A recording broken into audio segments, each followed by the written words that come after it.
संवेदना आहे आणि माझी श्रद्धांजली.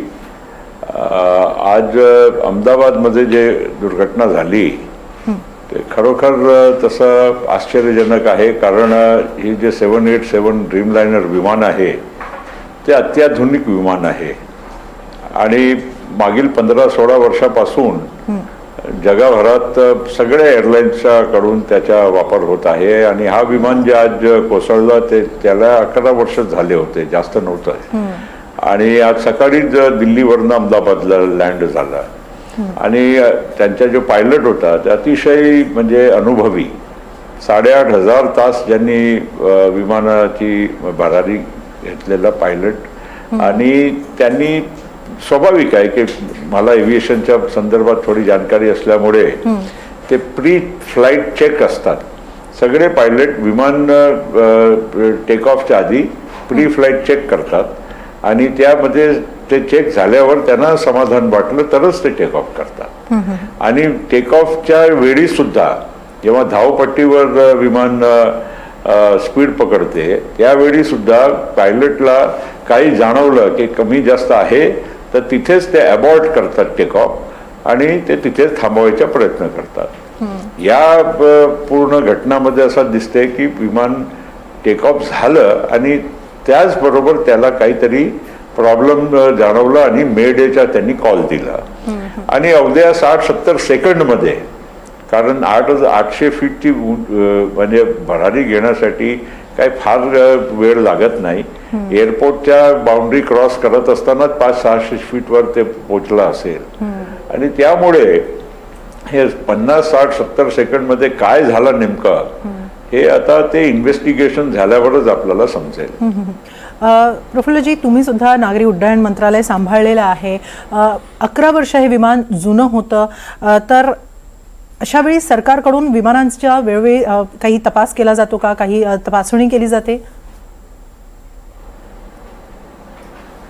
पहिलं एक तर समजून घ्या की विमान 11 वर्ष म्हणजे काही अधिक नाही.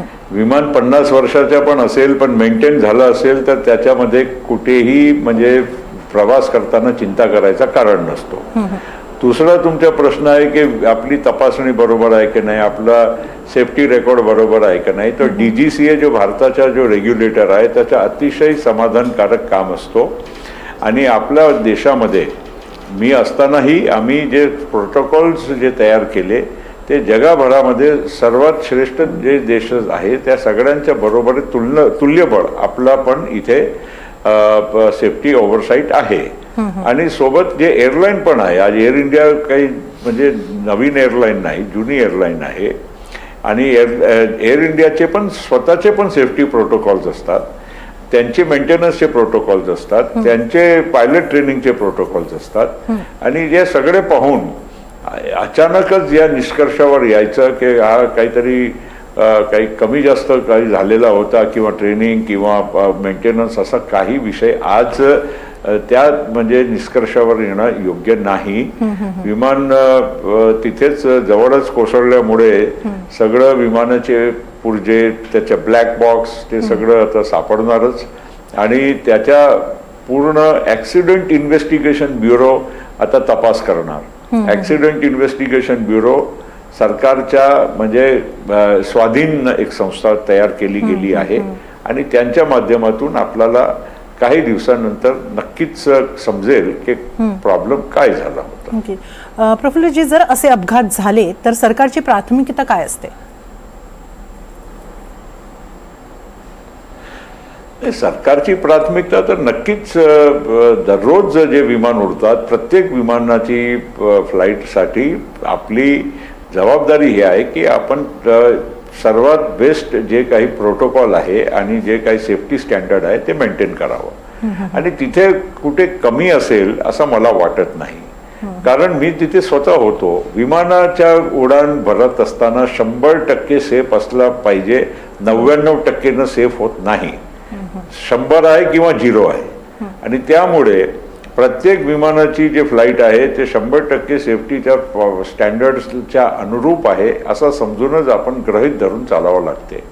आणि भारतामध्ये आपण अनेक वर्षापासून हायेस्ट सेफ्टी स्टँडर्ड्सची त्याची आपण फॉलो करत आलेलो आहोत आणि त्यामुळे मला सेफ्टी स्टँडर्ड इन जनरल, आता आजच्या या दुर्घटनेचं काय कारण नेमकं आहे, त्याच्यामध्ये कुठे कमतरता आली की काही चूक झाली की काही इतर कारण आहे, ते आपल्याला नंतर कळेल. त्याच्या आधी किती कोणी विश्लेषण केलं, किती तज्ज्ञ आले, तरी पण कोणाला आज माहीत पडणार नाही.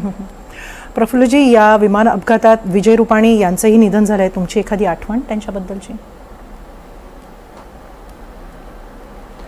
विजय रुपाणीजी माझे राज्यसभेत सहकारी पण राहिले. त्याच्यानंतर गुजरातचे मुख्यमंत्री झाल्यानंतरही माझे अनेक वेळा त्यांची भेट व्हायची आणि अतिशय विनम्र, सुसंस्कृत, शांत स्वभावाचे आणि एक उमदा व्यक्तिमत्व अशा त्यांचा एक म्हणजे नाव पूर्ण भारतामध्ये आणि गुजरातमध्ये होता. आणि अतिशय म्हणजे धक्कादायक गोष्ट आहे की आज ते विमानात होते आणि असं म्हणजे दुर्घटनामध्ये त्यांचा मृत्यू झालेला आहे.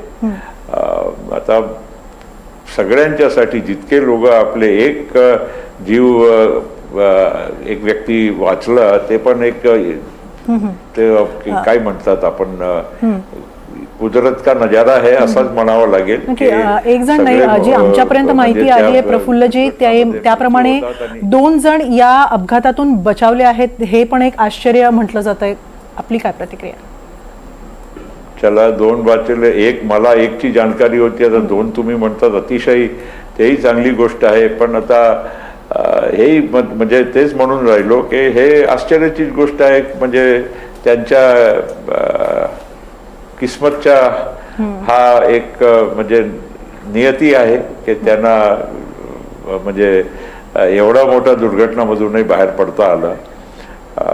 आपण बाकी पण मोठी दुर्घटना आहे, एवढे लोकांचा जीव जातो, ते आपल्यासाठी म्हणजे अतिशय धक्कादायक आणि दुःखद घटना आहे. माझी संवेदना सगळ्यांच्या प्रती.